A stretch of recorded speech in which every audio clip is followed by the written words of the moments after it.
What's up, y'all? It's Thomas from the Wandering Wideners. A little park update for you. So as you know, Disney likes to change their pricing models from time to time.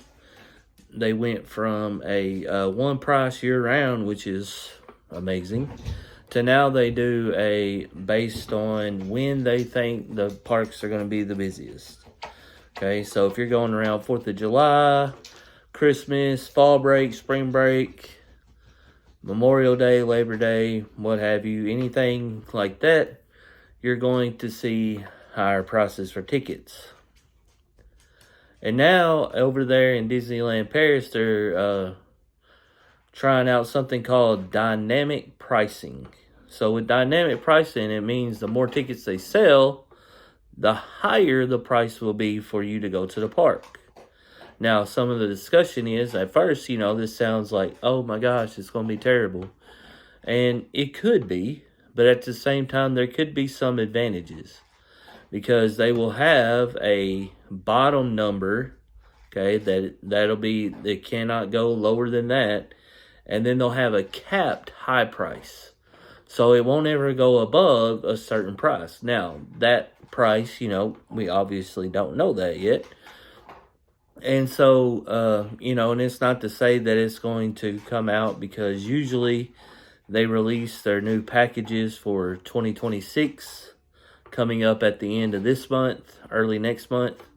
So, which should be just a matter of a few days, since today is, late February.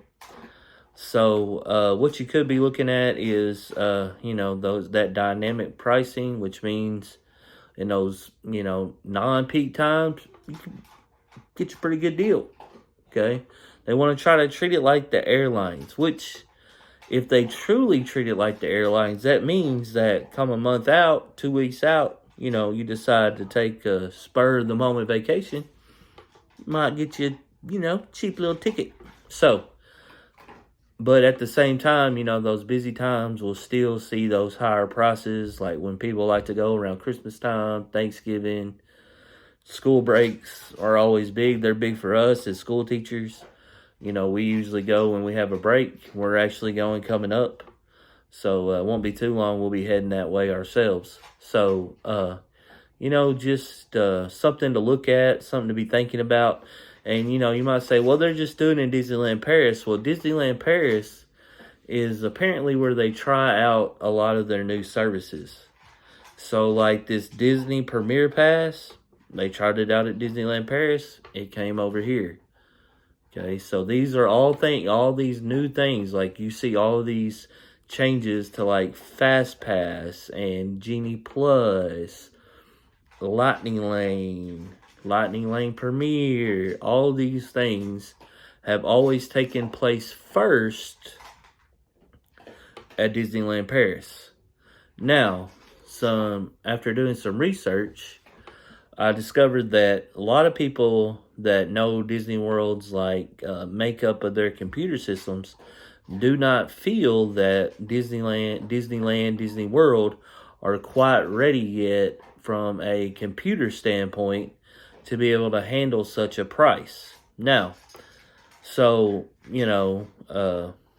that, could be later on. There's a lot of people that think it could be a couple more years, starting with maybe the 2027 starting prices, because 2027, 2028 is where we're going to start seeing some of these new lands open up, some of these new things that they are putting out open up, which would make more sense for them to try a new pricing model during that time.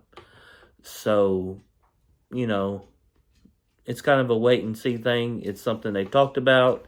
They've also had internal discussions that they feel like maybe they're pricing the middle class family out, which, if you're like us, we're a middle class family. We're both school teachers, so, we don't really have a whole bunch of money. We can't just drop a couple G's every time we want to go to Disney World. We got to be smart about it. We got to make it work. And so, that could be another reason they hold off. But at some point, I figure, they're going to try to get, because the name of the game is always the dollar. So, they might be trying to eke out $1 here and $1 there through some other stuff. So, that's just to give you a little update on this dynamic pricing model. Now, one thing that I did see was that once you lock in a price, so let's say you're ordering tickets, okay? And it says, oh, tickets are $158 a day. Okay, you click it in.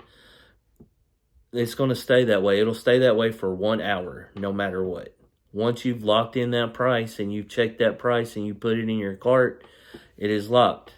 So there is that too. So you don't have to worry about, well, when I started buying them, they were $158. Well, now that I'm checking out, they're $170.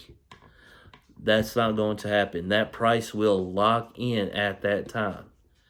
Another thing is to be interesting to see is, if the prices go down later, can you cancel that and be able to just rebook right away to get that better ticket price?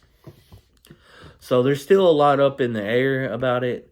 It's just something, that we want to make our subscribers aware of going forward. I'm the Disney news guy for most of our family. I read a lot of Disney news, so I just want to give y'all a quick update. I want y'all to stay tuned because we're fixing to go to Disney World. We're going to have all kinds of content. Share our channel with other people. Hit that like button, hit that subscribe button, hit that notification button, hit all the buttons for us, because we trying to make this go. So we need all the help and support we can get. And for those of you that are already supporting us, we appreciate y'all and hope you continue to enjoy our content. Peace.